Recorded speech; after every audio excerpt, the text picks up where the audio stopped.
আজকের এই মানববন্ধন কর্মসূচির সংগ্রামী সভাপতি মঞ্চে রয়েছেন বাংলাদেশ জামাত ইসলামীর সম্মানিত সিলেট জেলা আমির বিশিষ্ট রাজনীতিবিদ মৌলানা হাবিবুর রহমান, উপস্থিত বিভিন্ন এলাকা থেকে আগত মুরব্বিয়ান একরাম, বিভিন্ন রাজনৈতিক এবং সামাজিক সংগঠন নেতৃবৃন্দ, আসসালামু আলাইকুম ওয়া রাহমাতুল্লাহ।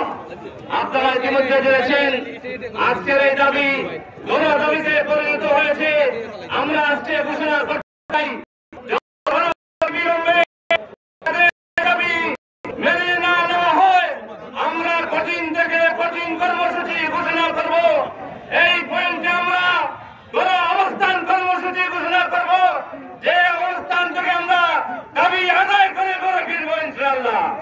আমি সকলকে আগামী দিনের আন্দোলন সংগ্রামে সর্বাত্মক উপস্থিত কামনা করে আমি আমার বক্তব্য এখানে শেষ করছি। আসসালামু আলাইকুম।